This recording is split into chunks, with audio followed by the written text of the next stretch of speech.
When my daughter told me to pay rent or get out, I looked her in the eye and gave her a single word, okay? That one word lulled them into a false sense of security, while I secretly executed a plan that wiped out their inheritance in exactly 10 days. This is a story about the danger of arrogance and how easy it is to lose everything when you stop paying attention.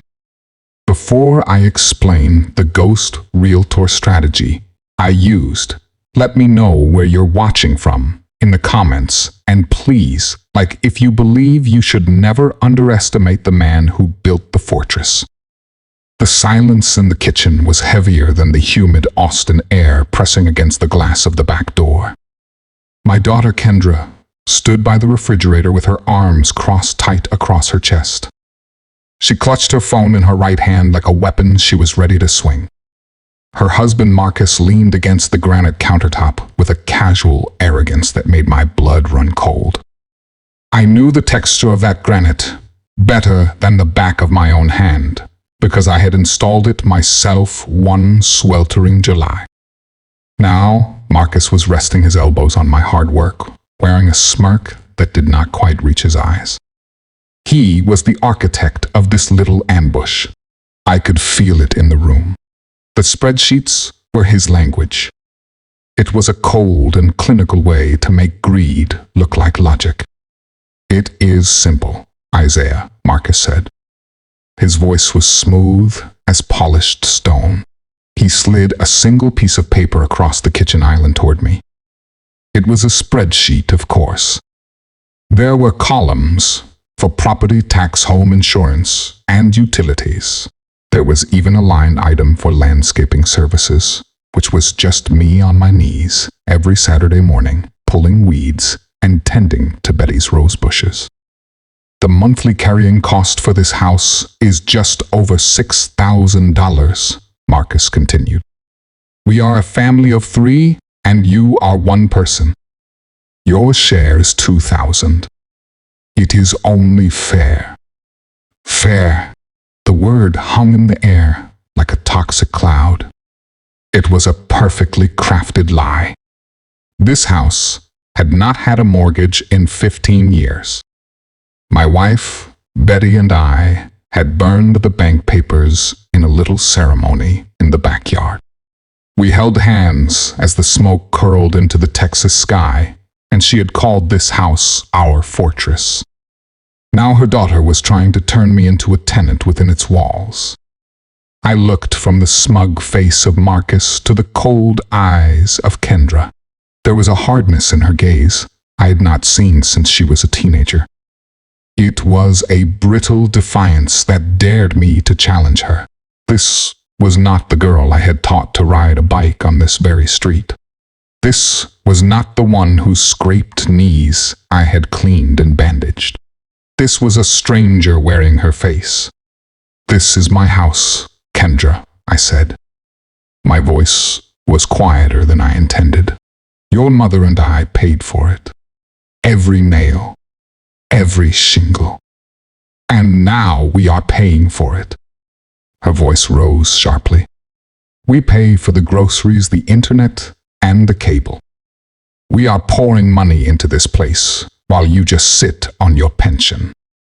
The groceries she bought were expensive organic brands and wines that cost more than my weekly budget.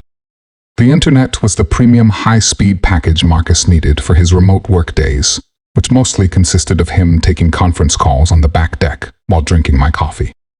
They had moved in 6 months after Betty passed under the guise of helping me.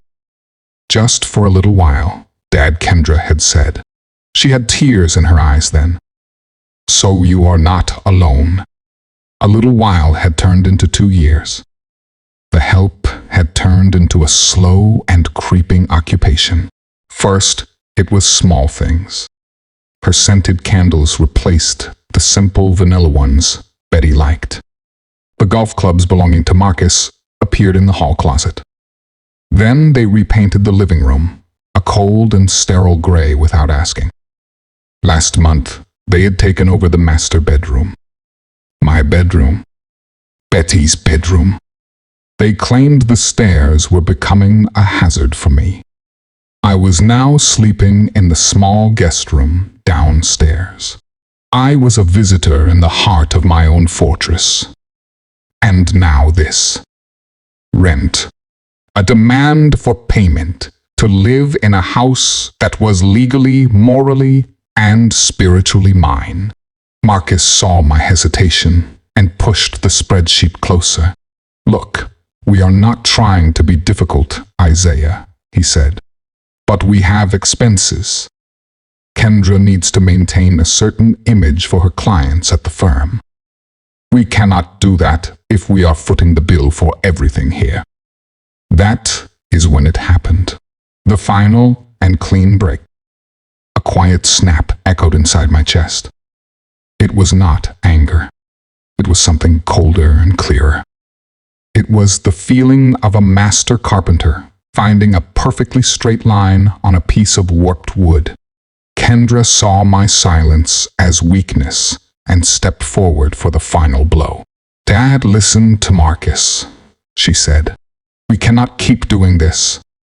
If you cannot contribute your share, then you need to find somewhere else you can afford. This is our home now. So pay the rent or get out." I looked at the kitchen table. It was the one Betty and I found at an estate sale in Fredericksburg. I remembered us laughing as we tried to fit it in the back of my old Ford truck. I could almost smell the lemon oil she used to polish it with every Sunday. In that moment, I was not just fighting for a house. I was fighting for the memory of a life. The memory of a love they were trying to write a price tag on. I pushed my chair back. The wooden legs scraped softly against the floor. I looked at my daughter. I looked at the stranger she had become. I gave her the one thing she was not expecting. A quiet and simple surrender. "Okay," I said. The word was small, but it filled the entire room. The smirk on the face of Marcus widened. Kendra blinked. She was thrown off balance by the lack of a fight. "Okay," what she asked. "You are right," I said. My voice was even. "It is time for me to go." I stood up and walked past them without another word. I headed to the guest room. They did not follow. They were too busy celebrating their victory. They could not hear the sound of the tumblers in a lock they did not know existed. A lock that was about to click shut behind them forever. They thought they were taking my house. They had no idea I was about to take their entire world. The guest room was more of a closet with a bed in it. It was a space designed for someone you did not expect to stay long. I pulled my old suitcase from the top of the wardrobe. It was made of thick, honest leather that was scuffed from years of road trips with Betty. The clasps clicked open with a satisfying metallic sound. That noise belonged to a different and better time. Packing did not take long. When you have lived 68 years, you learn that most of what you own is just weight. What truly matters can usually fit in a single bag. I started with the clothes. A few pairs of sturdy jeans and flannel shirts, worn soft at the elbows. I packed wool socks for the cold nights I knew were coming. I bypassed the suits and dress shirts hanging in the back of the closet. They belonged to a man who attended company dinners and award ceremonies. That man believed his presence in his family's life was still valued. That man was not me anymore. My hands paused over a small cedar box tucked in the back of a drawer. I lifted the lid. The scent of old wood and memory filled the small room. Inside lay the photograph. Betty stood in the backyard by the oak tree we had planted together. Her hair was caught in the summer wind, and she was laughing at a joke I no longer remembered telling. Her smile was the truest thing I had ever known. I carefully wiped a smudge of dust from the glass with my thumb and placed the framed picture face up on top of my folded shirts. She would ride with me facing the sky. Next, I packed my tools. Not the big ones from the garage, but the small, essential ones. My father's hand plane had a wooden body worn smooth and dark from his hands, and then mine. I remembered using it to shave the bottom of Kendra's bedroom door when she was 7.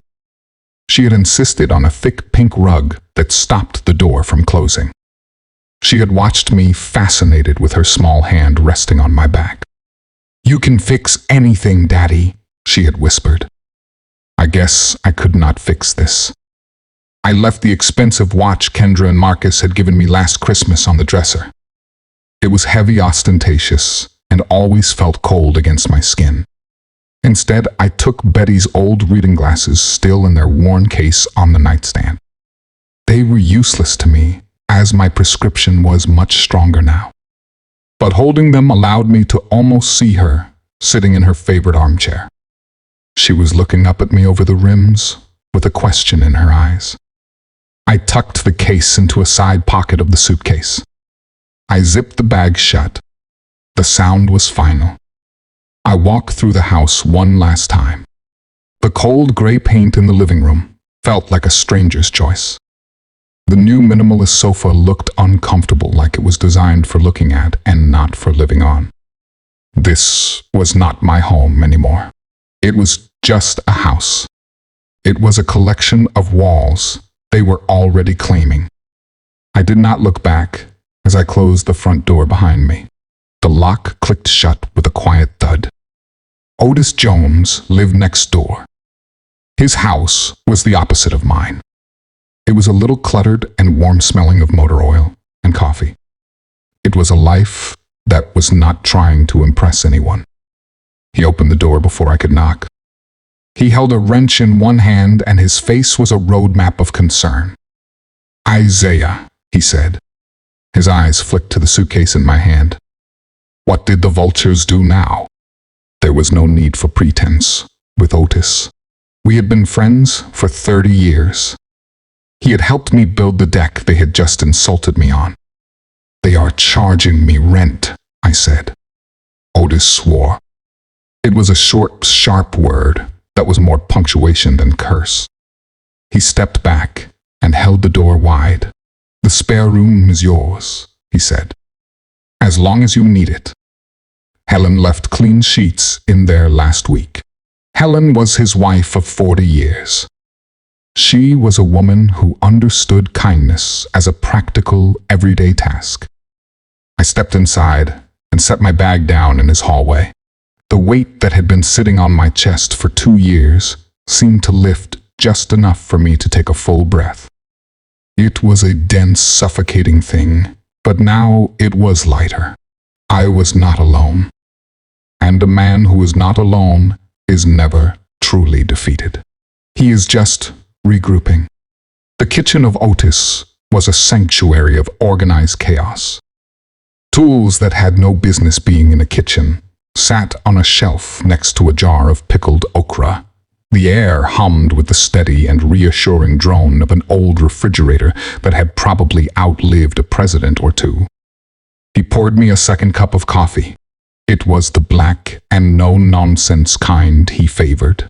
He sat down across from me at his small and scarred wooden table. He did not press me for details. He just let the quiet do its work. After a few minutes, he set his own mug down with a soft thud. "You know, Isaiah," he started. His voice was low. "Something has been bugging me all week." I did not want to say anything, because I did not want to stir the pot. "But now that you are here, I have to speak." He trailed off, his gaze fixed on something out the window that only he could see. "What is it, Otis?" I asked. My own voice sounded tired and worn thin. He turned back to me.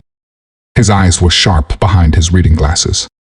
"Tuesday," he said, "around 10 in the morning. I was out back, cleaning the carburetor on my lawnmower.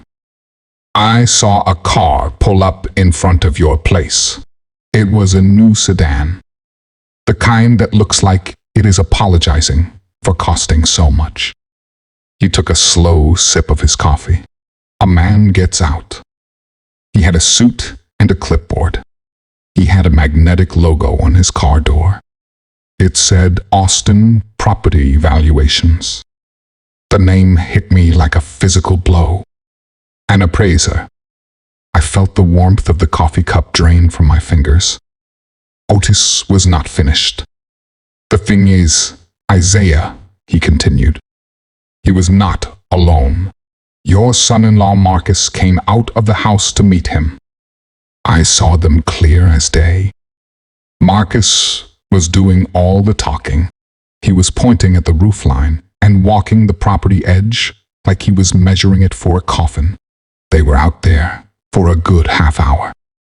It looked real official. And just like that, all the pieces clicked into place. The spreadsheet Marcus had so conveniently prepared. The sudden and aggressive demand for rent. The practiced and unified front from him and Kendra.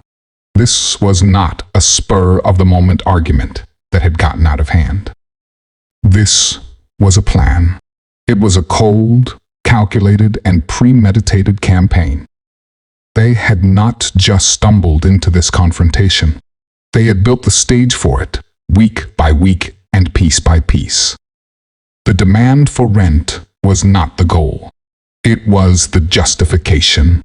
It was the opening move, designed to make me look unreasonable. It was designed to make their next move seem necessary. I set my mug down on the table. The ceramic made a sharp sound against the wood. The hurt I had felt just an hour ago was burning away. It was leaving something harder and colder in its place. It was the feeling I used to get on a job site right before a big storm rolled in. It was the calm, the clarity, and the absolute certainty of what needed to be done to keep the whole structure from coming down. They are not trying to get me to pay rent, Otis, I said. My voice was dangerously quiet. They are trying to build a case to get me out. For good. They want to sell the house. The face of Otis hardened. The hell they will, he growled. Not from the house of Betty. Not while I am still breathing next door. I looked at my oldest friend. I saw the unwavering loyalty in his eyes. And then I looked down at my own hands, resting on the table. They were not shaking anymore. They were perfectly still. No, Otis, I said. They want. My decision was no longer just a reaction. It was a foundation. And on it, I was about to build a fortress of my own. I left the house of Otis with his words echoing in my ears. The phrase, real official, played on a loop in my mind. It was one thing to be the target of a sudden and angry outburst. It was another thing entirely to realize you were the subject of a well-researched and premeditated plan. I walked back to the driveway, but stopped short of the property line. I looked at the house. My house. The scent of Kendra's perfume lingered in the air near the side door like an unwelcome ghost. They were out for the afternoon. They were probably celebrating because they were convinced their little performance had worked. They thought the old man was broken. They thought the path was clear to cash out my legacy and pour it into their lifestyle. But they had made a critical error. They assumed I was senile or weak. They assumed I did not know the value of what I had built. I turned back to the safety of the porch where Otis stood watch. I needed a phone. I needed a quiet room. And I needed the one person who knew the law better than Marcus knew his spreadsheets. I was not going to yell. I was not going to scream. I was going to dismantle their plan brick by brick. The sadness was gone. The grief was packed away in the suitcase. All that was left was the work. And I had never been afraid of work. In the quiet of the guest room, I pulled my old wallet from my back pocket. It was worn at the folds, and the leather was soft as cloth. Tucked in a back sleeve behind a faded picture of Betty from our honeymoon was a business card. I had not looked at it in years, but I knew exactly where it was. Desmond Clark, attorney at law, estate and property. As my finger hovered over numbers on my phone, a memory came rushing back. It was so clear, it felt like yesterday. We were in the office of Desmond a decade ago. The chairs were a little too firm, and the air was thick with the serious smell of old paper and leather-bound books. I had been restless that day.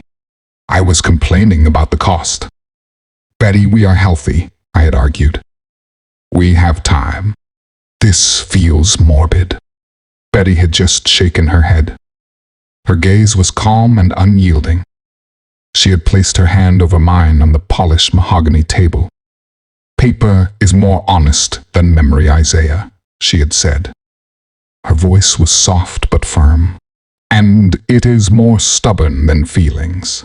We are not doing this because we think we are going to die tomorrow. We are doing this to protect the life we have built. A good will makes for a peaceful family, and clear title on a deed means no one can ever argue about who gets to come home." She looked right at me then, and her next words were almost a prophecy. "You protect what is yours on paper, so you never have to fight for it with your heart."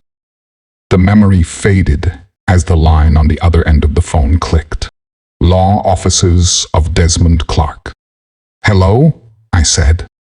My own voice sounded steadier than I felt. "This is Isaiah Vance. I am an old client, Betty Vance's husband. I need to speak with Mr. Clark." Desmond picked up 30 seconds later. "Isaiah," he said. His voice was the same as I remembered. It was calm and precise, with no room for unnecessary sentiment. "I was so sorry to hear about Betty. She was a formidable woman. I trust you are well." "I have been better, Desmond," I said. And then I laid it all out. The slow invasion of my home. The demand for rent. The appraiser Otis saw.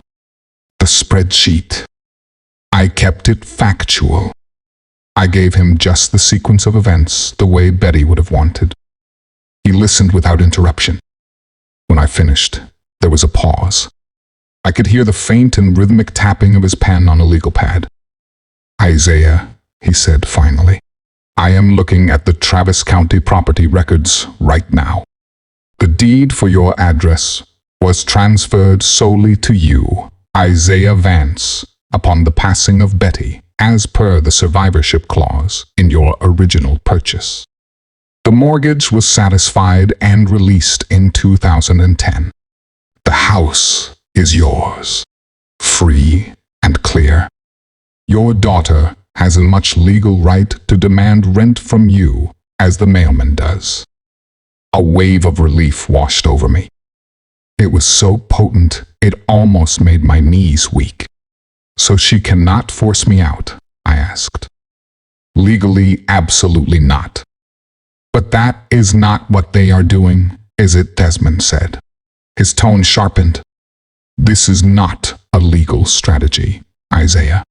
It is a campaign of attrition. They are trying to make your life so uncomfortable that you give in just for some peace. They want you to believe you are a burden, so you will hand them the keys to get out from under the weight of their help." "I do not want a fight, Desmond," I said. "I do not want to be in a courtroom with my own daughter." "I know," he said. "Betty told me you would rather build a bridge than burn one, even if the person on the other side is holding a gas can. So we will not fight. We will correct. We will do it quietly and quickly. We will do it in a way they will never see coming."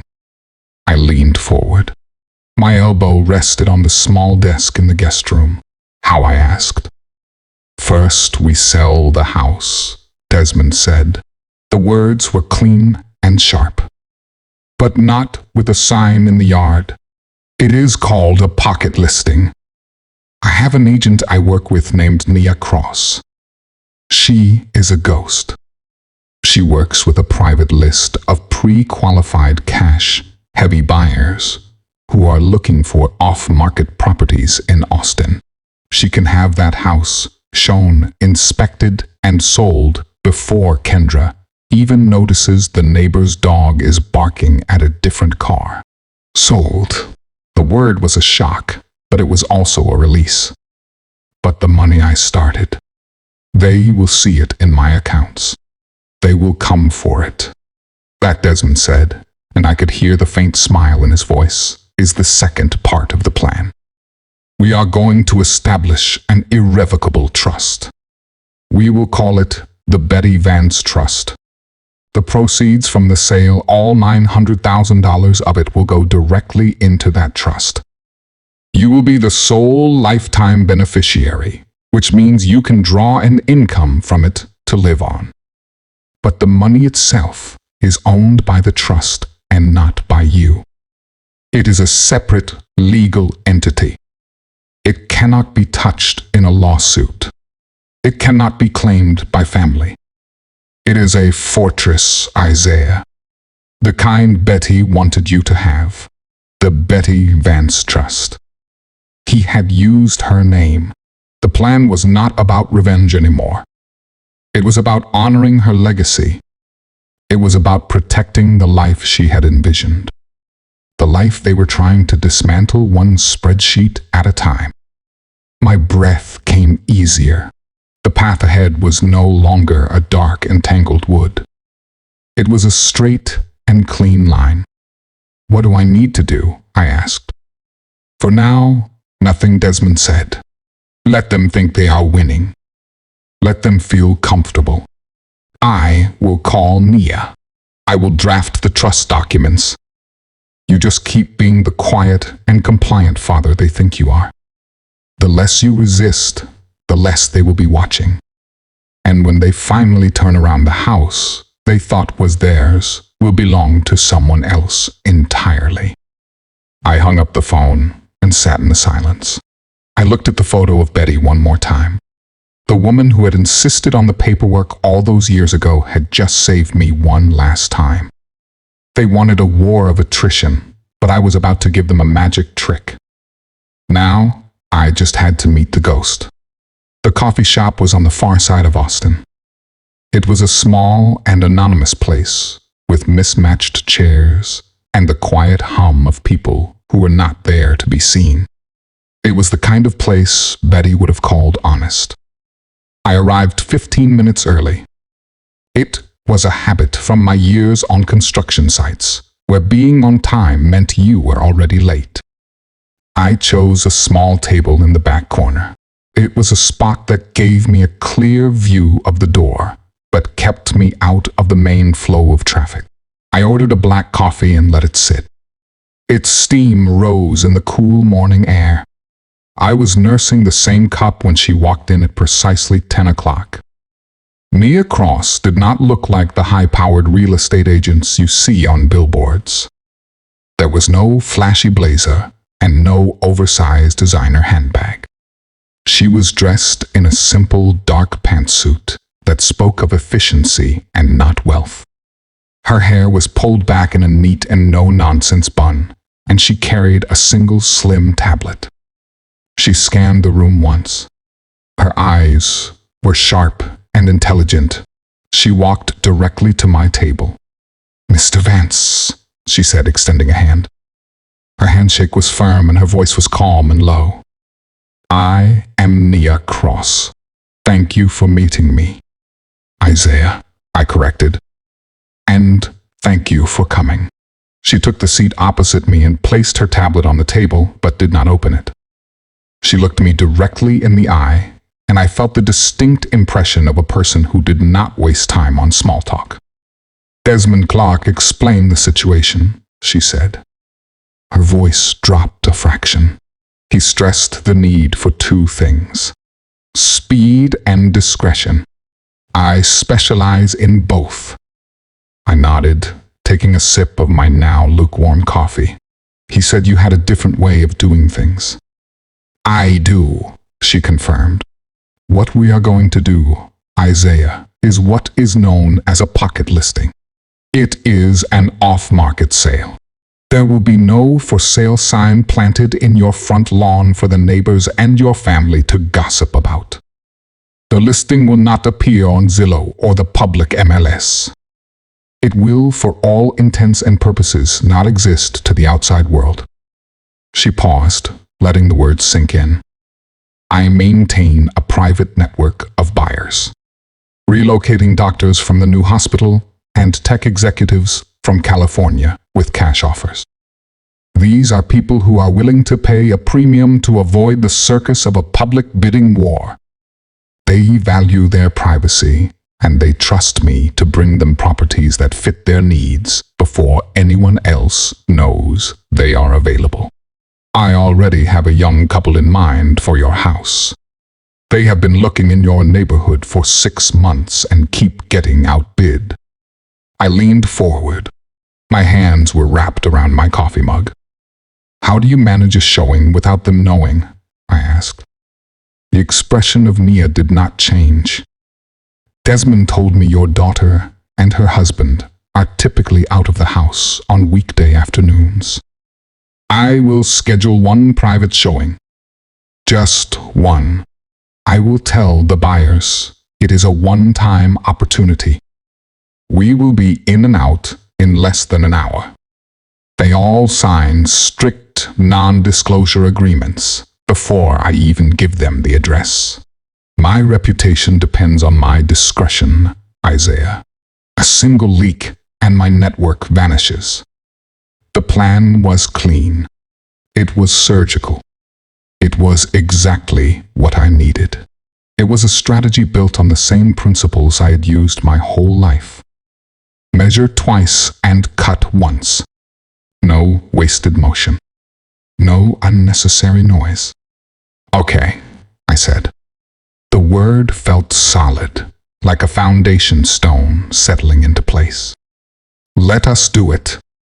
A small and professional smile touched her lips. She finally opened her tablet and turned the screen toward me.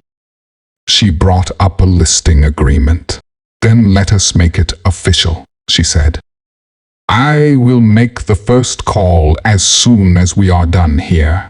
From now on, you just keep being the quiet man in the guest room. I will take care of the rest. I signed my name on the screen with my finger. The digital ink flowed smoothly, sealing the pact. It was a strange feeling to sign away the rights to sell the home I had built, but it did not feel like a loss. It felt like a maneuver. Nia closed the tablet with a soft click. There is one more thing, Isaiah, she said. Her tone was serious again. Speed is our friend here, but time is our enemy. Desmond mentioned that your family might try to gain legal control if they suspect you are moving assets. We need to get this under contract before they realize the wind has shifted. Can you hold them off for a few more days? I thought of the way Marcus looked at me in the kitchen. I thought of the way Kendra spoke to me as if I were a child. I can hold them off, I said. They think I am defeated. They think I am just an old man waiting to die. Then use that, Nia said, standing up. Let them believe it. It will make the surprise that much more effective. I watched her walk out of the coffee shop. She moved with a purposeful stride. She was a ghost in a suit carrying the keys to my freedom in a digital file. I sat for a moment longer, finishing my coffee. The bitter taste was gone. It was replaced by the anticipation of what was to come. I had a lawyer. I had a realtor. And I had a plan. The fortress was under siege, but the commander was finally fighting back. I was sitting on the back porch of Otis, nursing a cup of coffee and watching the Blue Jays argue over the bird feeder when my phone started to buzz. I saw the name Kendra on the screen, and my stomach tightened. I let it ring twice. I took a deep breath and tried to sound like the defeated man she expected me to be. "Hello," I said. "Daddy." Her voice was like warm honey. It was a thick and sweet tone she had not used with me since she was a teenager asking for the car keys. "Hi. I was just thinking about you. I hope you are doing okay." I stared at the peeling paint on the porch railing. "I am managing Kendra." "Well, I found something that might be more than just managing," she chirped. The artificial brightness in her voice was almost painful to listen to. "It is this wonderful place called Silver Gardens. It is not what you think, Dad. It is more like a resort. They have a recreation room and a heated therapy pool, and even a bistro that serves happy hour specials." I said nothing. I just listened to her paint a picture of a gilded cage. "I know you said you would be out by the end of the week," she continued. "Marcus and I just do not want you to have to worry about finding a place all on your own. It is so stressful." So I went ahead and booked a private tour for us on Saturday. Just to look. No pressure, of course, but it is a chance to see what is out there. Saturday. That was 4 days away. The same day, Nyaya was hoping to do her private showing. They were not just pushing me out of the house. They were already building my next prison, and they were using my own well-being as the blueprints. "Kendra, that is very sudden," I said, forcing a weary tone into my voice. "I know, but these places have waiting lists, Dad," she pressed. "A corner unit just opened up, and I did not want you to miss the opportunity."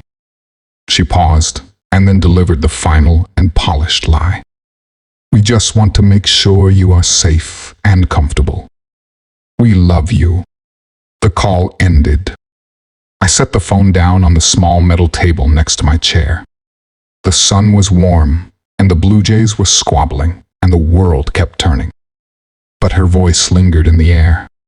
The sticky sweetness of it clung to everything. They were not giving me a week. They were giving me an ultimatum wrapped in a brochure. The timeline was not mine anymore. It was theirs.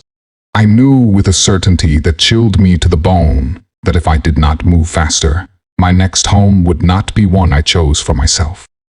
It would be a corner unit with a view of a parking lot I would never leave. Silver Gardens was not a resort. I had driven past it a dozen times. It was a warehouse for the elderly. It was a place where people were stored until they expired so their children could get on with the business of spending their inheritance. Otis stepped out onto the porch, wiping his hands on a rag.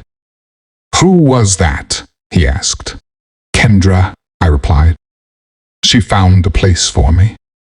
Silver Gardens. She wants me to tour it on Saturday."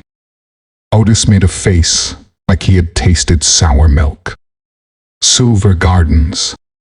My cousin Earl went there. He lasted 6 months. Place smells like bleach and despair." I nodded slowly. "I know, Otis. That is why I have to move fast. If I am not under contract by Saturday, she will push me to sign a lease there. She will use the guilt. She will use the pressure. She will say I am being stubborn if I refuse. Then we better hope this ghost realtor of yours is as good as she says she is," Otis said. I looked at my phone again. I needed to text Nia. The window of opportunity was closing. It was no longer just about selling the house. It was about escaping a trap.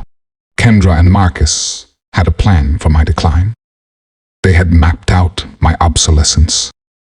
They had decided that my life as an independent man was over. I picked up the phone and typed a message to Nia. "The buyers need to come tomorrow. My daughter is making moves." A moment later, the 3 dots appeared on the screen. Then a simple reply. I am on it. Be ready. I leaned back in the chair. The race was on. It was a silent race, run on phone lines and digital documents. But the stakes were as high as life and death. If I lost, I would end up in a small room at Silver Gardens, watching daytime television while Marcus drank wine on my deck. If I won, I would be free. I looked at Otis. Do you still have those boxes we moved to the shed? I asked. Yeah, he said. Why? Because I said standing up. I need to find something. If they are going to try and bury me, I need to make sure I have all my ammunition ready. I walked into the house, feeling a new energy coursing through my veins. The fear of the nursing home had done something unexpected. It had burned away the last of my hesitation. They wanted to play games with my life. Fine. I was about to show them that the old man still knew how to win. The truck smelled of old oil and the unwavering friendship of Otis. I was slouched in the passenger seat, parked 3 houses down from my own with the engine off. My view was partially blocked by an overgrown oleander hedge belonging to a neighbor, but I could see the curb in front of my house. It was the curb I had poured myself in the summer of '98. My heart was a frantic drum against my ribs. Every nerve ending felt live and exposed. My entire future was balanced on the next 45 minutes. In my front yard, or what had been my front yard, Otis was methodically raking leaves into a pile. He was wearing his old grease-stained overalls and a wide-brimmed hat. He was the perfect picture of a retiree with nothing better to do on a Thursday afternoon. But his posture was alert, and his movements were economical. He was my lookout. He was my only line of defense if Kendra or Marcus decided to come home early from their important networking brunch. We had a system. If a car turned onto the street, he would take off his hat and wipe his brow. If it was their car, he would drop the rake. It was a simple and silent language. It was the kind men build over years of shared projects and unspoken understanding. At exactly 2 o'clock, a dark gray sedan pulled up to the curb. It was the quiet kind of expensive. My breath caught in my throat.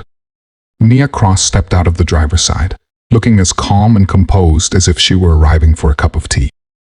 She smoothed the front of her blazer and waited.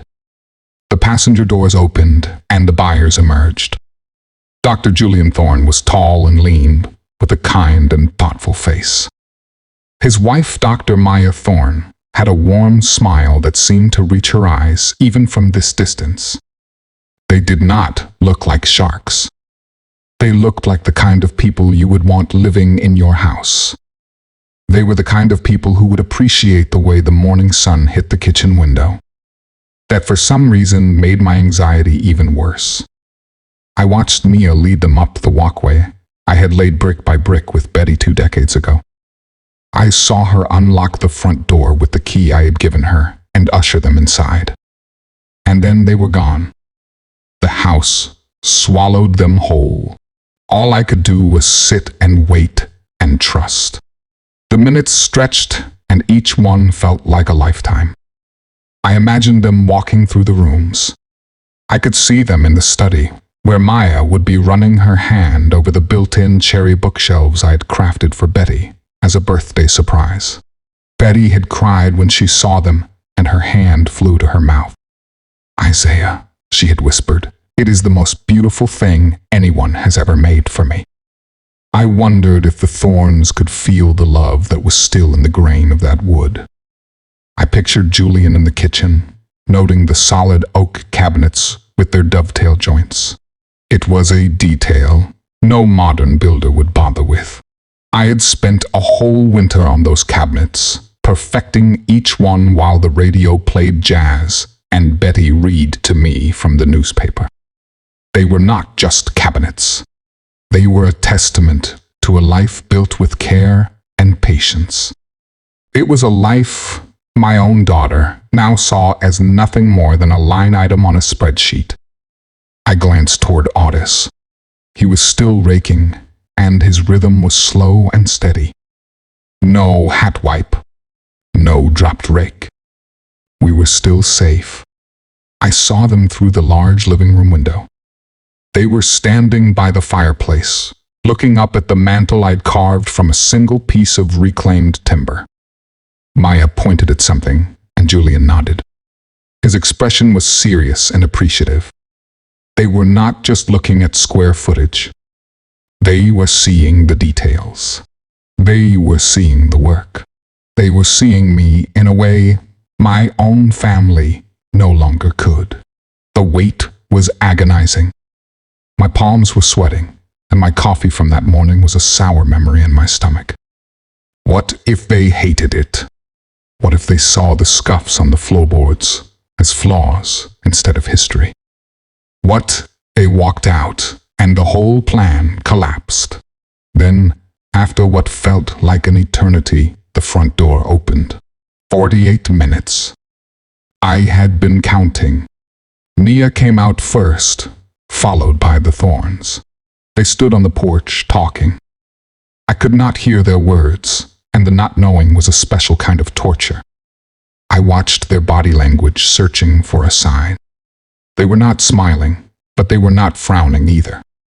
They looked serious and engaged. After a few minutes of conversation, they shook the hand of Nia. They got back into their sedan and drove away. The street was quiet again. Nia stood alone on the porch for a moment, her back to me. She took out her phone. My own phone resting on the seat beside me felt like a bomb. I stared at it, waiting for it to buzz and for the verdict to be delivered. Suddenly, Otis stiffened. He ripped the hat from his head and wiped his brow furiously. Then he dropped the rake. Panic surged through me. I looked down the street. A shiny black SUV turned the corner. It was Marcus. He was driving fast as usual. He was heading straight for the driveway where Nia was still standing. If he saw her, the game was up. He would ask questions. He would investigate. He would find out about the listing.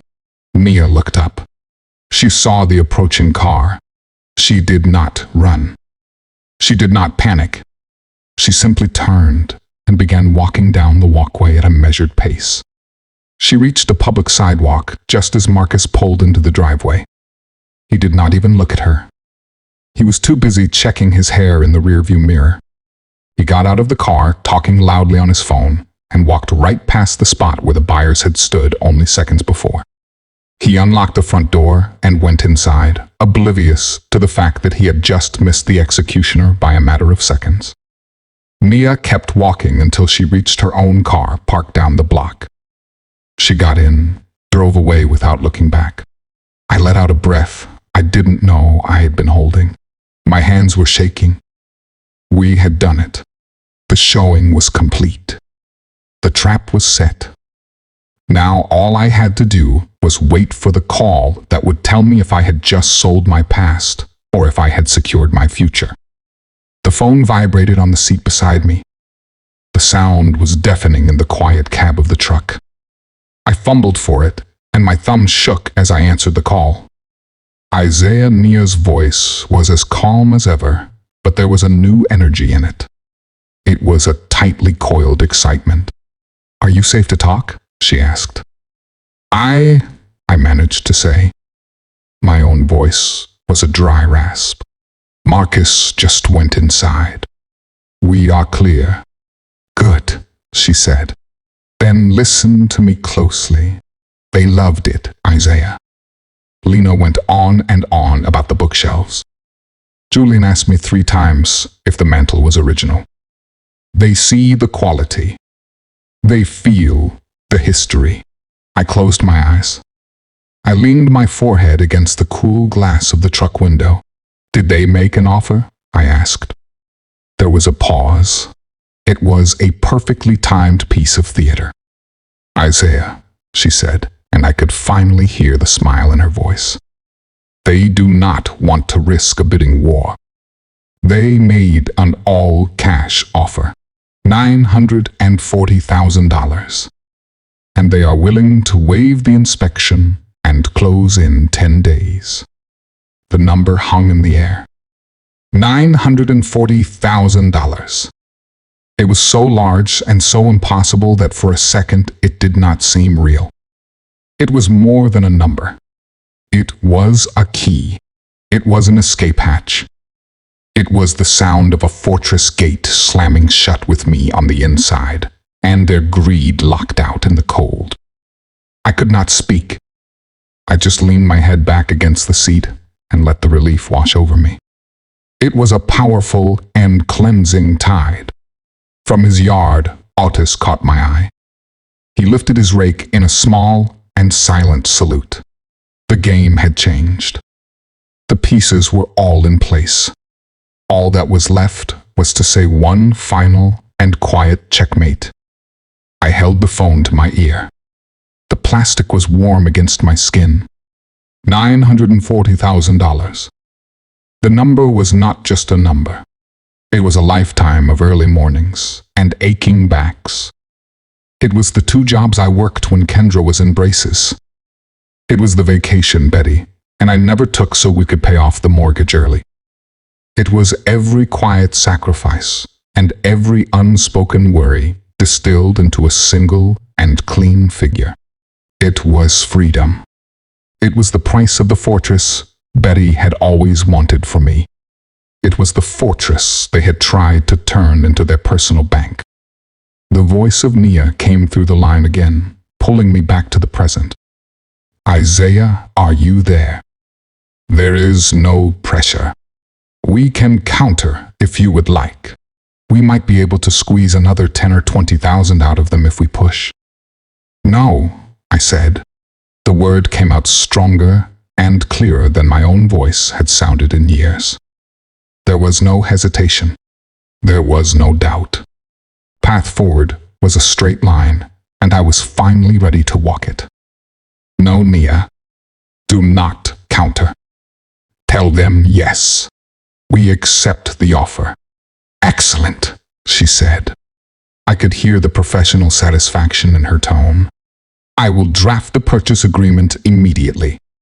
With a cash offer and no contingencies, the 10-day close will be tight, but it is absolutely achievable. I will have the initial documents ready for your signature in the morning. Thank you, Nia, I said. I meant it. Not just for the work, but for being the steady and competent hand I needed when my own world was shaking. After we hung up, I did not move. I just sat in the quiet cab of the truck with the engine off and stared at the house. My house. For a few more days at least. It looked different now. The setting sun caught the edges of the roofline, making it glow. It was not a prison anymore or a battleground. It was my last and greatest tool. It was the key to my own future. I started the truck. The old engine rumbled to life. As I pulled away from the curb, I felt a profound sense of finality. The wheels were turning. The plan was in motion. There was no going back now. And for the first time in a very long time, I did not want to.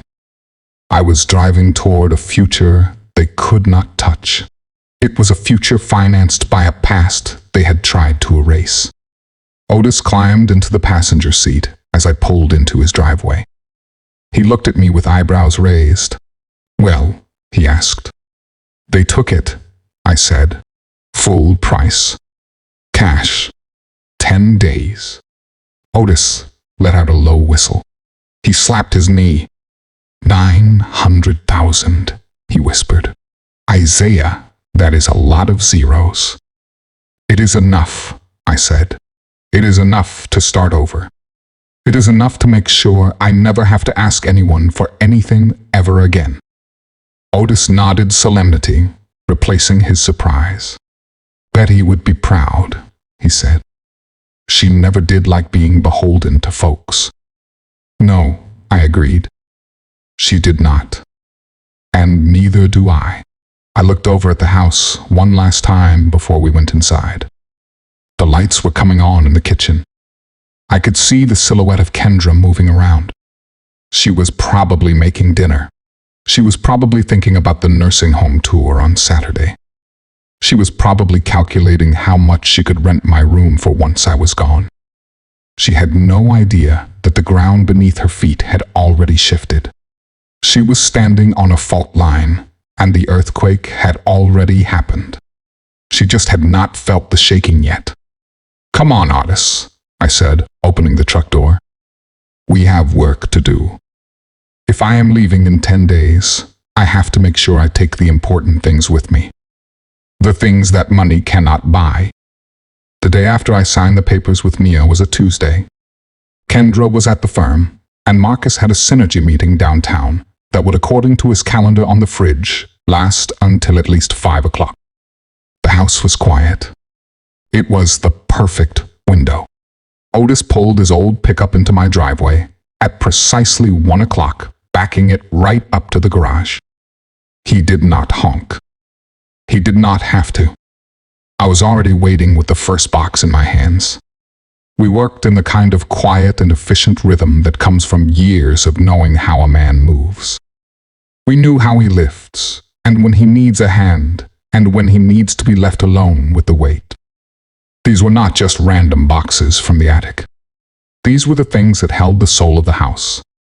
The things I could not let them touch, and could not let them sell, and could not let them throw away. The first box was heavy with photo albums. As I handed it to Otis, the lid shifted, and the corner of an old photograph peeked out. It was Betty, 20 years younger, standing by the lake, with a 7-year-old Kendra on her shoulders. Kendra was laughing, her small hands tangled in her mother's hair. Betty was looking up at her. Her face was filled with a kind of pure and unguarded joy that felt like a punch to the gut now. It was a photograph of a family that no longer existed.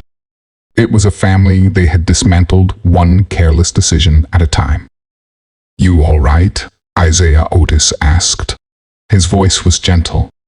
I just nodded, unable to speak, and pushed the box into his waiting hands. Next came the gardening things of Betty from the shed. Her favorite trowel had a handle worn smooth and dark from her grip. Her old canvas gloves were still stiff with dried soil from the rose bushes she had loved so much. I remembered her out there, humming to herself and talking to her plants as if they were old friends. "You have to get your hands dirty to make anything beautiful grow, Isaiah," she used to say, wiping a smudge of dirt on her cheek. I felt a lump form in my throat. I was getting my hands dirty now, Betty. I was doing it to protect the beautiful thing we had grown together. The heaviest was last. It was the old cedar chest from the foot of our bed. Her grandfather had made it. Otis and I carried it together. Our footsteps echoed in the now emptier garage. Inside was her wedding dress, carefully wrapped in tissue paper, and a bundle of letters we had written to each other during the 1 year I had to work a job out of state. "This is for the things that are too important to forget," she had said the day we bought it. As we loaded it onto the truck, I looked back at the house. It was starting to feel hollow, like a beautiful shell with the life already gone. This was not just about moving objects. This was a rescue mission. I was saving the last pieces of our life together from a future where they would be nothing more than clutter in the perfectly curated and empty world of Kendra and Marcus. "That is the last of it," I said to Otis, closing the tailgate with a quiet click. He just put a heavy hand on my shoulder. "She would be proud of you, Isaiah, for doing this." "I am not just moving boxes," I said. My voice was thick. "I am moving a life. Our life. And I am not going to let them sell it for spare parts." "Wait," I said suddenly. "There is one more thing." I walked back into the garage to the old metal filing cabinet. tucked in the corner behind the lawnmower. I needed the tax returns for the last few years to hand over to the accountant for the trust. I pulled the drawer open. The metal tracks screeched a protest that sounded too loud in the quiet afternoon. I grabbed the thick files, marked with the years, but as I pulled them out, a thin manila folder slipped from between them and fell to the concrete floor. I bent down to pick it up. The label on it, written in the elegant script of Betty, simply said emergency card. I had almost forgotten it existed. Years ago, when Kendra first went to college at the University of Texas, we had opened a joint credit card for her. It was not for shopping or fun. It was purely for true emergencies. A flat tire on a long drive home or a medical copay she could not cover. We had told her to use it only if she was truly stuck. I had not seen a bill for it in a decade, and had just assumed she had closed the account when she got married. Betty had been the one to manage the mail and the bills until the end. I started to slide the folder back into the drawer, thinking it was just empty trash, but something inside shifted. It felt too thick to be empty. I opened the cover. Inside was a stack of unopened envelopes from the credit card company. They were all addressed to Isaiah and Kendra Vance. The most recent one was dated just last week. It must have been mixed in with the junk mail I usually tossed on the workbench. My curiosity piqued.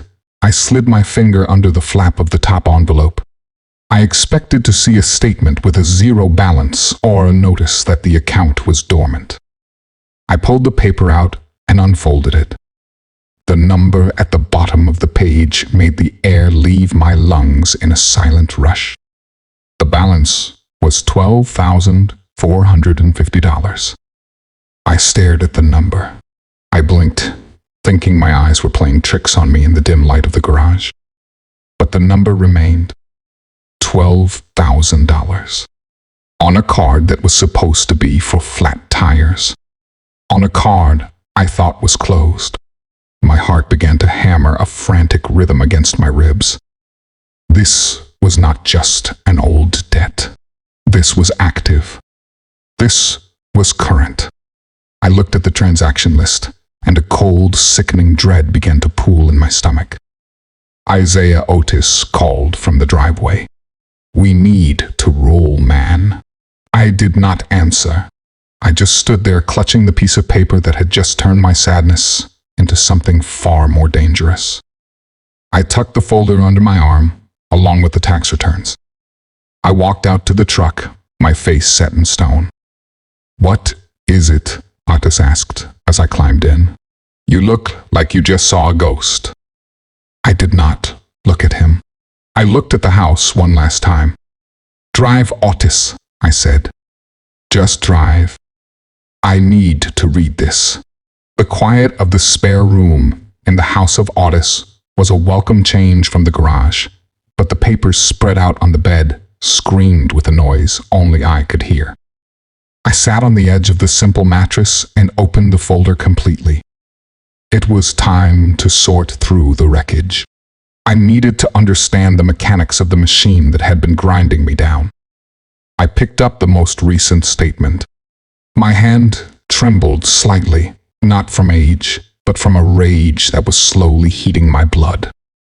The balance was $12,450.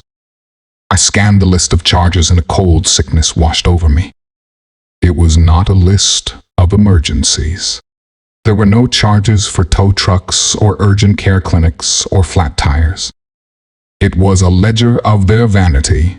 It was a detailed receipt of a life I was unknowingly financing while they scolded me for the cost of electricity. $450 at a restaurant called The Gilded Fork. $800 at a boutique in the Domain whose name I did not even recognize.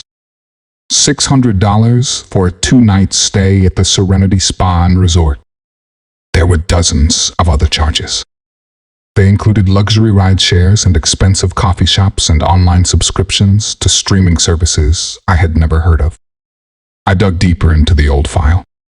I found other statements going back years. The pattern was undeniable. This was not a recent splurge or a momentary lapse in judgment. This was a long-term and calculated deception. They had been using this emergency card as their personal slush fund for years. They knew the bill went to the old address. They knew I trusted them too much to check. I thought back to 6 months ago. Kendra had sat in my kitchen with tears streaming down her face.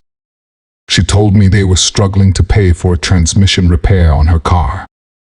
She said it was just a few $100s, but it would wipe them out.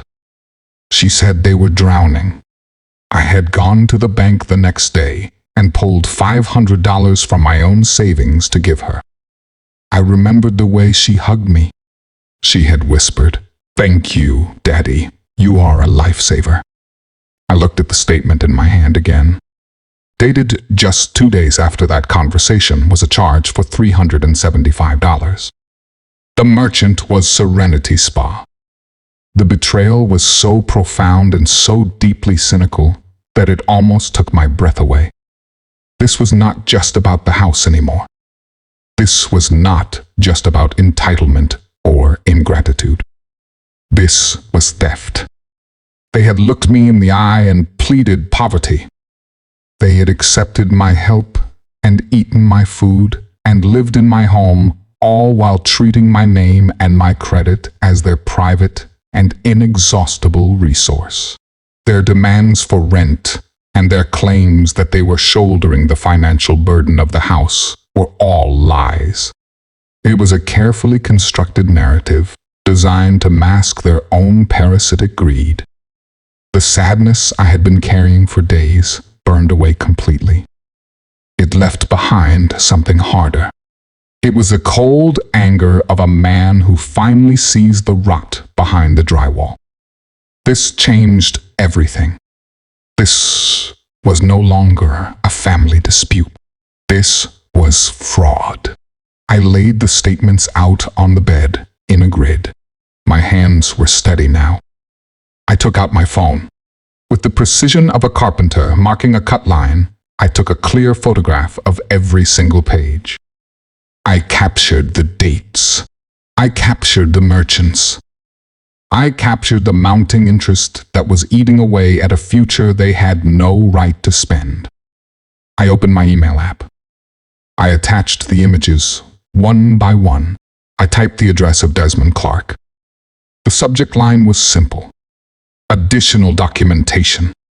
In the body of the email, I wrote only one sentence. Desmond, it seems the problem is bigger than we thought.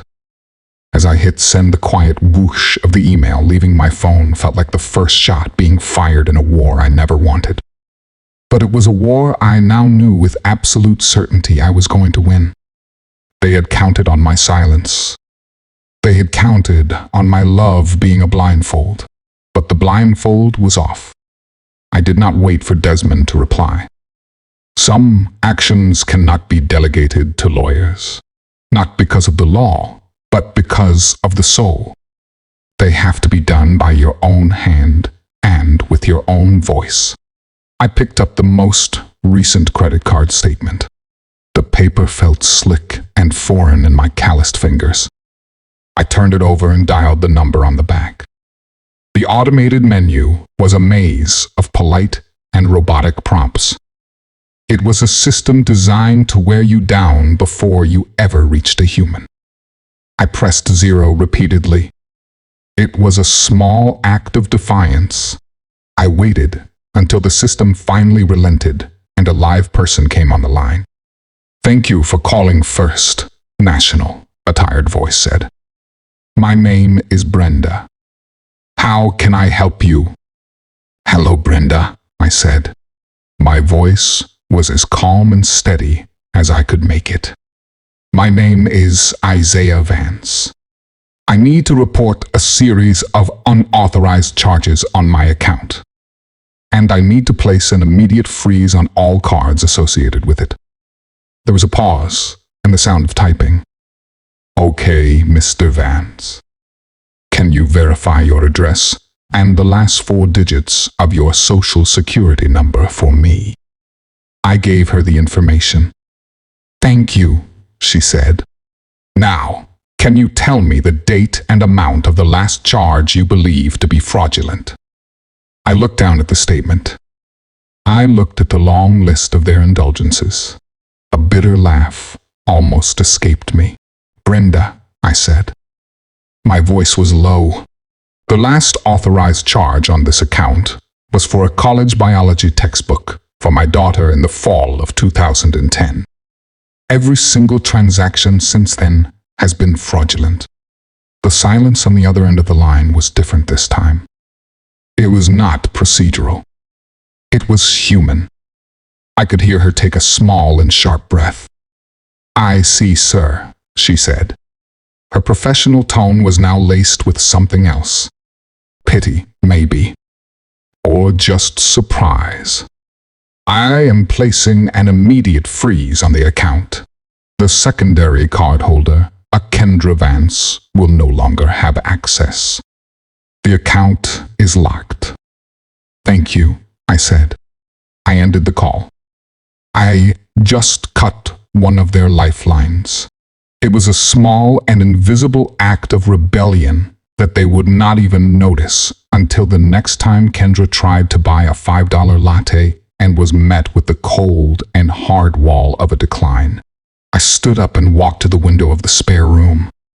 My old house was next door, and the lights were blazing in the kitchen, where they were probably deciding on dinner.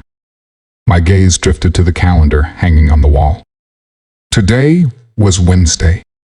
Mia was filing the last of the sale paperwork tomorrow. The closing was scheduled for Monday morning. The new owners, the Thorns, would take legal possession on Tuesday at 9 a.m. sharp. 6 days.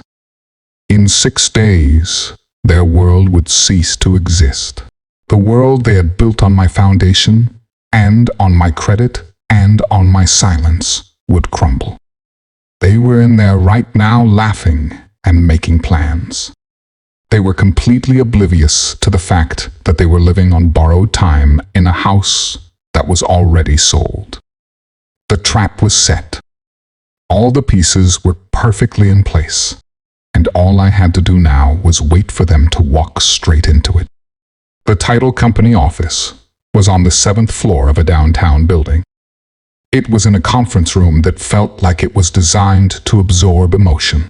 The walls were a neutral beige, and the table was a polished and unforgiving slab of dark wood.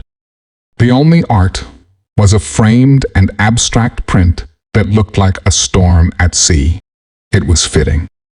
I sat on one side of the table with Desmond Clark. On the other sat Dr. Julian Thorne and Dr. Maya Thorne. They were the new owners of my life's work. A polite and efficient woman named Susan sat at the head. She was the closing agent, and she had a thick stack of documents squared perfectly in front of her. The air was still. It was filled with the quiet and reverent hush that only precedes the signing of legally binding papers. Susan guided us through the final pages with a calm and practiced voice. She explained the HUD statement and the deed and the tax forms. It was a litany of numbers and clauses. It was a legal map of the transaction that would change everything. I listened to each word, but my mind was elsewhere. I was thinking of Betty. I was thinking of the day we signed the first papers for that house. Our hands had trembled slightly then. Our hearts were full of a future we thought we could predict. When it was my turn, Susan slid the final signature page in front of me. Right here, Mr. Vance, she said, pointing to a line at the bottom. I picked up the pen. It felt heavy in my hand. It felt heavier than any hammer I had ever held. This was it. The final and irreversible step. The point of no return. My hand was perfectly steady as I signed my name, Isaiah Vance. The ink was dark and definitive against the crisp white paper. It was not the shaky signature of a confused old man. It was the firm and confident signature of a man who knew exactly what he was doing. Dr. Thorne signed next. His own hand was just as steady. We looked at each other across the table and exchanged a brief and respectful nod. He did not know my story. Not all of it, anyway. But in his eyes, I saw an understanding. He was a man who appreciated things that were built to last. Susan took the papers. Her notary stamp hovered for a moment before coming down with a solid and satisfying thud. The sound echoed in the quiet room. It was done. Not with a shout, and not with a fight, but with the quiet kiss of ink and rubber on a piece of paper. The fortress Betty and I had built was no longer mine. But as I stood up from the table, a weight I had not even realized I was carrying lifted from my shoulders. For the first time in years, I felt safe. I shook Dr. Thorne's hand. "Take good care of it," I said. "We will, Isaiah," he replied. His grip was firm. "We will." As Desmond and I walked out of the office and into the bright Monday morning, the city felt different. The air seemed cleaner, and the sky seemed wider. The papers were signed. The funds were transferred. The house had a new family. All that was left was to inform the old one. I got into my truck and checked my phone. There were no missed calls. Kendra and Marcus were still living in their delusion. They were probably at work complaining to their colleagues about how difficult it was to care for an aging parent. They had no idea that the parent had just fired them. I drove back to the house of Otis. I parked the truck and walked up the driveway. The for sale sign that never existed was now effectively a sold sign that only I could see. I went into the backyard where Otis was tinkering with an old lawnmower engine. He looked up, wiping grease from his hands with a red rag. "Is it done?" he asked. "It is done," I said. "The money is in the trust. The deed is recorded. It belongs to the Thornes now." Otis nodded slowly. He looked at the house next door. "It is going to be strange, Isaiah, not seeing you over there on the porch." "I will visit," I promised. "And you will like Julian and Maya. They are good people. They know the difference between a house and a home." Otis chuckled. "Well, they better. They paid enough for it." We stood there in the comfortable silence of friendship. The sun was beginning to dip low in the sky, casting long shadows across the grass. Tomorrow morning the storm would break. Tomorrow morning, the sheriff's deputy would arrive. Tomorrow morning, the reality I had engineered would crash into their lives with the force of a freight train. But for now, there was just the quiet. There was just the satisfaction of a job well done. I had measured twice. I had cut once, and the fit was perfect. I went inside to pack the last few things into my bag. I needed to be ready to move, but more importantly, I needed to be ready to watch. The final act was about to begin, and I had a front row seat. Otis told me about it later, over a shared pot of his brutally strong coffee. He described the scene with the detached clarity of a man who has spent his life watching engines and knowing which sounds mean things are working and which sounds mean they are about to break. It was a Tuesday morning. It was the kind of bright and cloudless day in Austin that makes you think nothing bad could ever happen. The sky was a clean and endless blue. Otis was on his front porch, just as I had asked. He pretended to read the newspaper, but he was really watching my old house. At 9 a.m. sharp, a Travis County Sheriff car pulled quietly to the curb. It did not use its lights or siren. It just arrived. It was a simple and undeniable fact. A moment later, a modest sedan parked behind it, and a woman in a crisp business suit got out. This was the representative from Sterling Property Management. It was the firm the Thorns had hired. Otis said they walked up the path together. Their steps were synchronized and purposeful. They did not look like they were expecting a fight.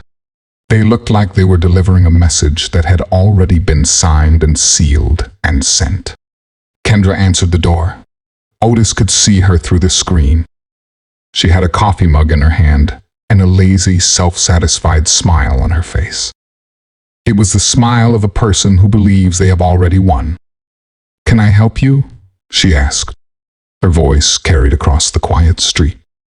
The deputy was a tall man with a calm and weathered face. He was the first to speak. "Are you Kendra Vance?" he asked. Marcus appeared behind her. He was already annoyed by the interruption. "What is this about?" he asked. His tone was laced with the impatience of a man who believes his time is more valuable than anyone else's. The woman from Sterling stepped forward. She held a professional-looking portfolio. "Good morning," she said. Her voice was polite but firm. "My name is Sarah Jenkins. I am with Sterling Property Management. We represent the new owners of this property." Otis said the change in their expressions was something to behold. The smile on the face of Kendra did not just fade. It collapsed. Marcus let out a short and sharp laugh. It was the kind a man uses when he is trying to dismiss something that is already lodged in his throat. "New owners," Marcus said. "I think you have the wrong address. This is my father-in-law's house." "Not anymore, sir, miss," Jenkins said. She was unflappable. She opened her portfolio and produced a document. The property at 124 Willow Lane was sold yesterday. Closing was finalized, and the deed was recorded with the county this morning. I am here to serve you with an official 30-day notice to vacate the premises. Kendra just stared. Her face drained of all color.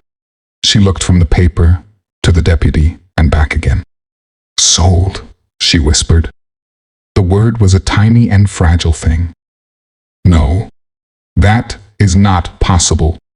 I assure you it is, Mrs." Jenkins said. The deputy took a small step forward.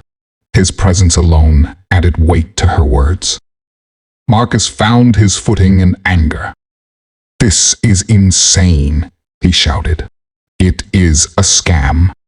Our father is an elderly man. He must have been manipulated or coerced into signing something he did not understand." "Sir," the deputy said. His voice was flat and even. It was the voice of a man who has heard every excuse. "We have a copy of the recorded deed transfer.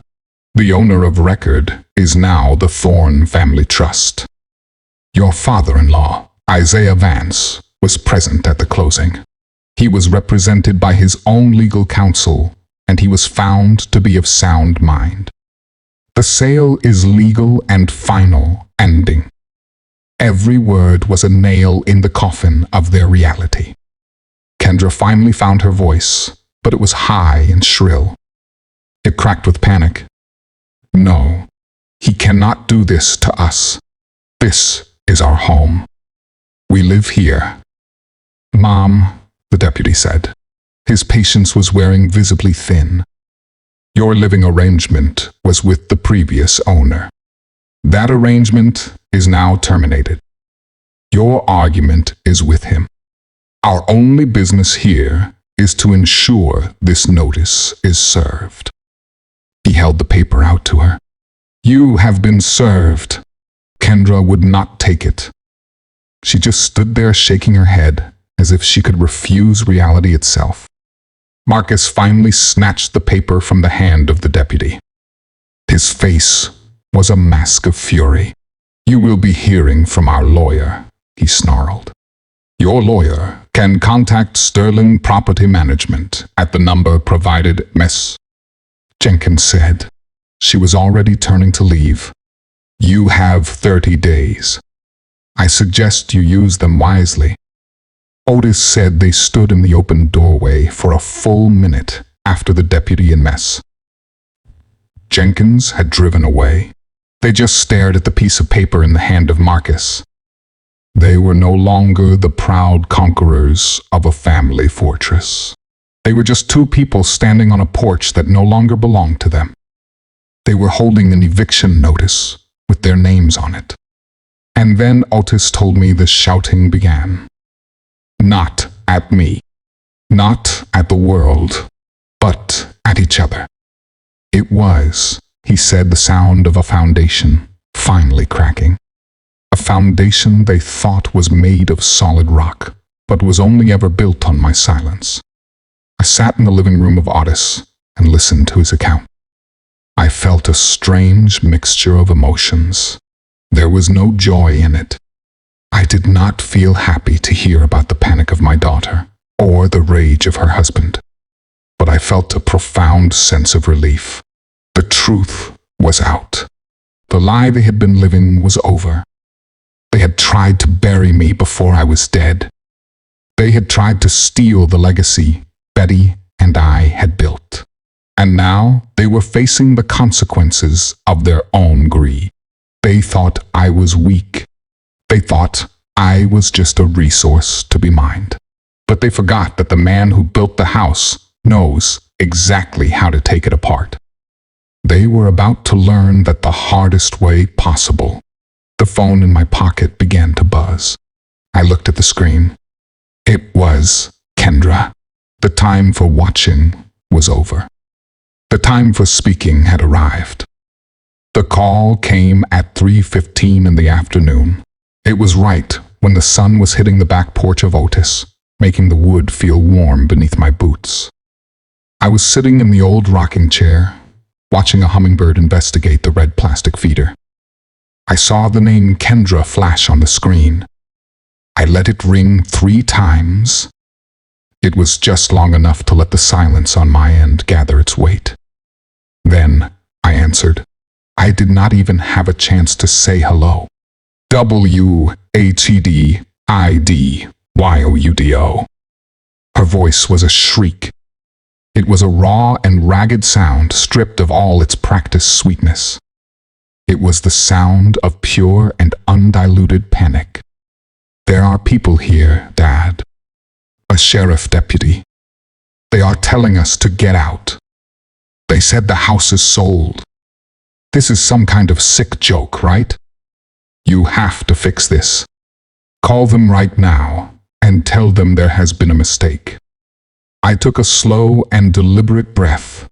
I let her torrent of words wash over me. I looked out at the yard of Otis.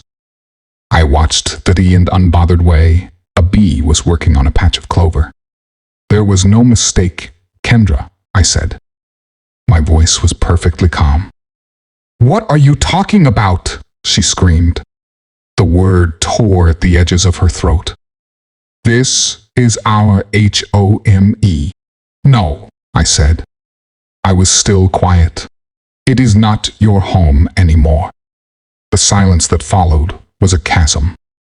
I could hear her ragged breathing on the other end of the line. It was the sound of a world tilting off its axis. I do not understand, she finally whispered. The rage was giving way to a dawning and terrified confusion. You cannot just sell it. Kendra, I said.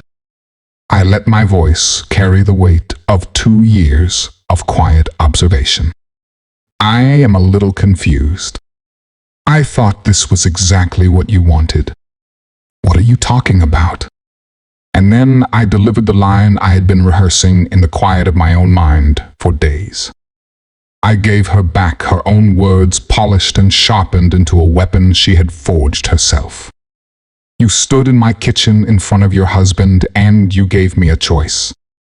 You said pay the rent or get out. Well, Kendra, I am a man of simple means. I could not afford the $2,000 a month you were charging me to live in my own home. So I did what you told me to do. I got out. I paused, letting the silence stretch until it was taut. I just took my house with me. I heard a sound on the other end of the line. There was a small and choked gasp, like she had been punched in the gut. The line was dead quiet for a full 10 seconds.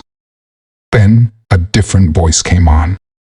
It was Marcus. He was full of blustering rage. "You think you are so clever, you old man," he shouted. "You cannot just kick us out. We have rights. We will sue you. We will contest the sale. We will tell the court you are incompetent. We will tell them you were manipulated into this." The threats were so predictable and so hollow. He was firing blanks, and he did not even know it. I let him finish. I let him expend all that angry energy. And then I deployed the weapon they never knew I had. "You can certainly try that, Marcus," I said. My voice dropped into a register that was as cold and hard as steel. "And when you do, my lawyer, Desmond Clark will be more than happy to present the court with a few items.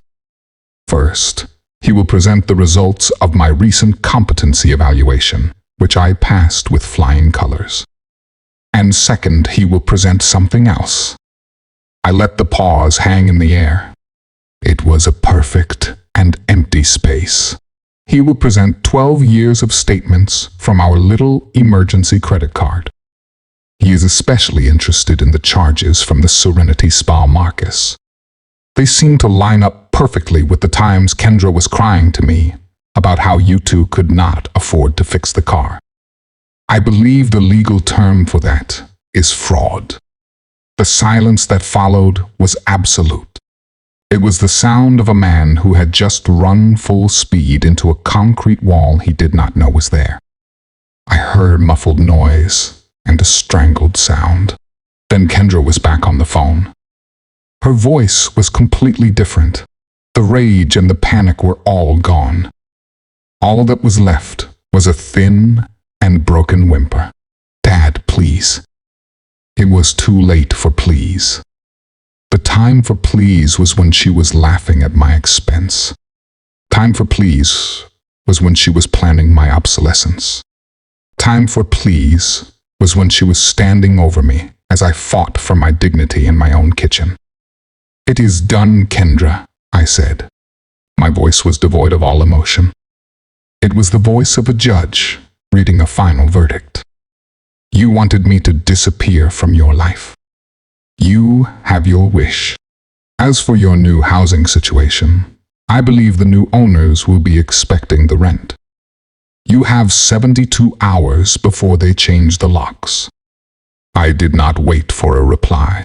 I ended the call with a quiet and deliberate tap of my finger on the screen. The connection was severed, and in the profound and ringing silence that followed, I finally and truly felt free. I did not see what happened next with my own eyes. Otis filled me in later, though he did not seem to take any pleasure in the telling. He said he stayed on his porch just long enough to see the first cracks appear. And then he decided his hydrangeas suddenly needed a lot of attention. He said that after the call ended, Kendra stood in the doorway for a long moment. The phone was still pressed to her ear, as if she were listening to a dial tone that contained the rest of her future. Her face, he said, was a blank mask of shock. Marcus was the first to move. He snatched the eviction notice from her hand and read it again, as if the words might have changed. "This is a bluff," Marcus said. His voice was a low growl. "He is trying to scare us." Kendra finally lowered the phone. Her hand was trembling. A single and sharp hysterical laugh escaped her lips. "A bluff, Marcus. Did you hear him? The credit card. He knows about the credit card." That was when the blame started. It was a bitter and venomous torrent. "This was your brilliant plan," Kendra hissed. Her voice was a raw whisper that was somehow louder than her earlier screams. "You said he was a weak and sentimental old man. You said he would fold as soon as we applied a little pressure." "Me," Marcus shot back. His own face was pale. "You were the one who could not wait. You had to have the house now. You had to have the money now. I told you to go slow, but you just had to push him. 'Cause we are drowning, you idiot," she cried. She finally threw the phone onto the entryway table. "Because your ventures are bleeding us dry. The house was supposed to be the safety net. We will find a lawyer," Marcus blustered. But the confidence had evaporated from his voice. "We will fight it." That Otis said was when Kendra really laughed. It was a hollow and broken sound that carried across the lawn. "With what money, Marcus?" she asked. Her voice dripped with scorn. She pulled her wallet from her purse and threw a platinum credit card onto the table next to the phone. "I tried to book a moving van while I was yelling at him. Just in case. Declined. I tried the emergency card. Declined. They are all declined." Otis said he watched the face of Marcus crumble as he pulled out his own phone. His fingers frantically tapped at his banking app. He did not have to say a word. The look of pure and cold dread washed over him was answer enough. My quiet phone call to a customer service representative had done more damage than 1,000 angry arguments. I had not just taken their future. I had dismantled their present. They were no longer conquerors standing in their new castle. They were just two people trapped in the beautiful entryway of a house that no longer belonged to them. They had no money and no leverage, and the very real threat of legal action hanging over their heads. The fight was over. All that was left was the collapse. A week later, the dust had finally settled. Otis told me they left on a Friday morning. It was raining. The sky was gray and weeping over the neighborhood, as if washing away the stains of the last 2 years. They did not have a professional moving crew. They did not have the luxury van they had tried to book. They had a small rental truck that Marcus had to drive himself. Otis said they looked smaller somehow.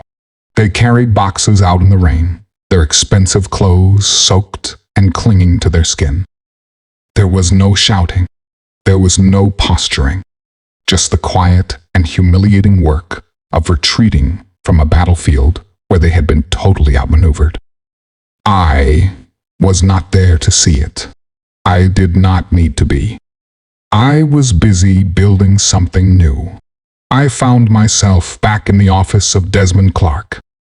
The view from the 7th floor was different today.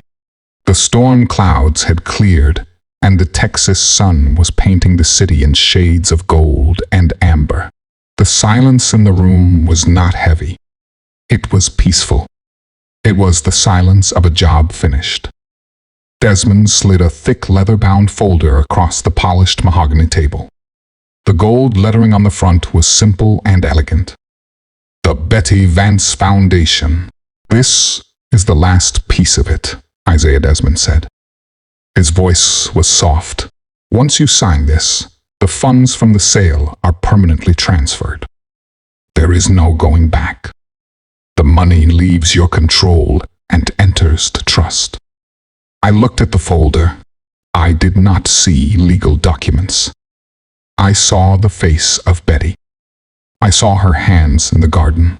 I saw the look in her eyes the day we burned the mortgage papers. She had believed in building things that last. Kendra and Marcus had only believed in things they could spend. I finally understood that the house was never the true inheritance. The real legacy was the values we had built within its walls. The money was just the raw material. It was the lumber and nails to build something new that honored her spirit. It is not for them, I said. I spoke as much to myself as to Desmond. The money, I mean. It was never really about punishing them. I know, Desmond said. Revenge is a temporary satisfaction, Isaiah. A legacy is a permanent one. He opened the folder. The mission statement was a single paragraph we had worked on together. It was to provide scholarships and tool grants for students entering the trade schools of Central Texas. It was to honor the dignity of working with your hands. It was simple. It was honest. It was everything Betty and I had ever believed in. I picked up the pen. It felt light in my hand now. It was no longer a weapon, but a tool. A tool for building. As I signed my name, I was not thinking of the panicked screams of Kendra on the phone or the look of utter defeat on the face of Marcus. I was thinking of some kid I would never meet. I was thinking of a young man or woman with calloused hands and a dream getting a letter in the mail that said someone believed in them. I was turning the ugliest moment of my family into the brightest opportunity for someone else. I pushed the signed document back across the table. A profound and unshakable peace settled over me. It was not the thrill of victory. It was something deeper and quieter. It was the feeling of a debt being paid not by them to me, but by me to the memory of the woman I loved. The battle was over.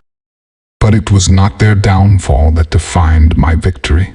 It was this: the quiet act of creating something good from the wreckage. Betty would be proud, Isaiah Desmond said, closing the folder. I looked out the window at the vast Texas sky. For the first time in 2 long years, I felt the warmth of the sun on my face without a shadow hanging over me. I stood up and shook the hand of my lawyer. I walked out of the office and into the elevator. When the doors opened to the street, the city noise rushed in to meet me. It sounded like life. I walked to my truck, where Otis was waiting. He had the engine running and a map spread out on the dashboard. "Where to?" he asked. "I do not know, Otis," I said, smiling. "Anywhere we want." And as we pulled into traffic, I realized that was the true definition of wealth. It was not the money in the bank. It was not the house on the hill. It was the freedom to choose your own direction. I had lost a house, but I had regained my life. And that was a trade I would make any day of the week. I often mistake silence for submission, but in reality it can be the loudest form of strategy.